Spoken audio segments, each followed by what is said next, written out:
واضح کریں کہ آپ نے تبلیغی جماعت کے ساتھ 2 سال گزارے ہیں، آپ کو کن باتوں سے تبلیغی جماعت سے اختلاف پیدا ہوا؟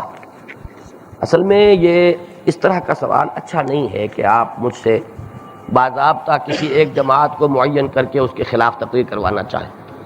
یہ گفتگویں ہو سکتی ہیں، کبھی انفرادی گفتگو میں مجھ سے آپ سوال کر سکتے ہیں، میں آپ کو بتا سکتا ہوں۔ میں اس وقت اگر اس سوال کے جواب میں کچھ کہنا چاہوں گا تو صرف اس قدر کہ میرے نزدیک فرائض دینی کا جو تصور میں نے اخذ کیا ہے قرآن سے، سنت سے، سیرت سے، وہ یہ ہے کہ پہلی ذمہ داری ہے انسان پر خود اللہ کا بندہ بننا اور اللہ کے احکام پر چلنا۔ اسلام، اطاعت، تقوی، عبادت، یہ اسی کے لیے اصطلاحات ہیں۔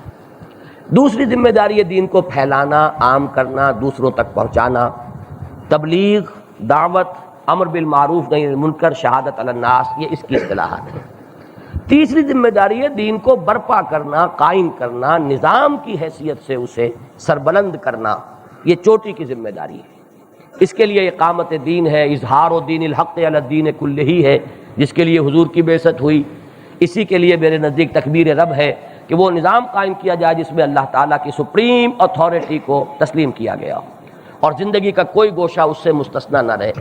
تو یہ میرا تصور ہے۔ اب اس میں جہاں تک پہلی چیز ہے، پہلی سیڑھی، اس میں کسی اختلاف کی گنجائش نہیں۔ ہر مسلمان کہے گا ہاں یہ اللہ کے احکام پر چلنا، کون اختلاف کرے گا؟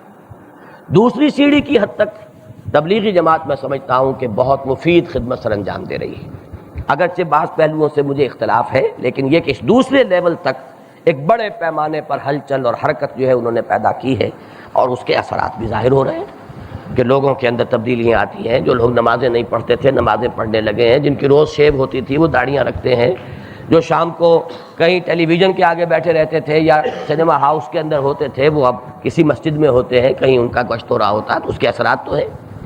لیکن اصل میں مجھے جو اختلاف ہے وہ یہ ہے کہ جہاں تک میں سمجھ پایا ہوں وہ تیسرا تصور جو ہے وہ یا تو ان کے سامنے نہیں، یا اگر ہے تو وہ ان کے معافی ضمیر میں ہے، اسے وہ ظاہر نہیں کر رہے کہ جتنی بڑی تعداد جو ہے جمع ہو رہی ہے اس کے سامنے اس کو نہیں رکھتے، ہدف سامنے نہیں آ رہا۔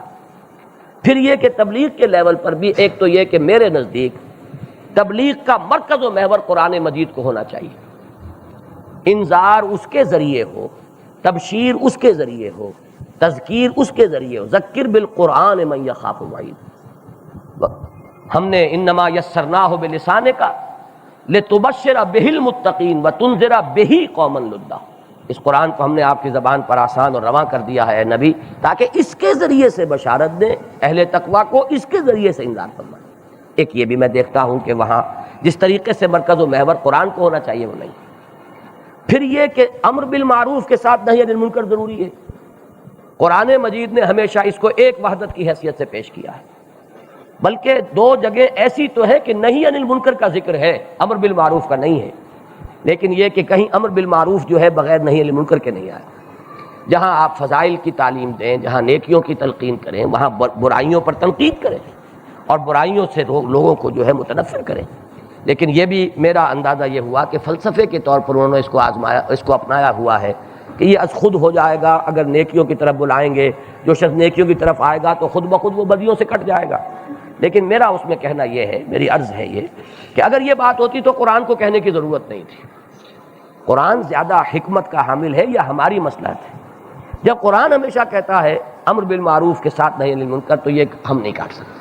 تو یہ چند چیزیں ہیں، اس کے باوجود یہ کہ بہرحال ایک اچھی رائے ہے، کام ہو رہا ہے، اس کے ذریعے خیر پھیل رہا ہے، میں اسے اس وقت کی بڑی تحریکوں میں سے ایک تحریک سمجھتا ہوں۔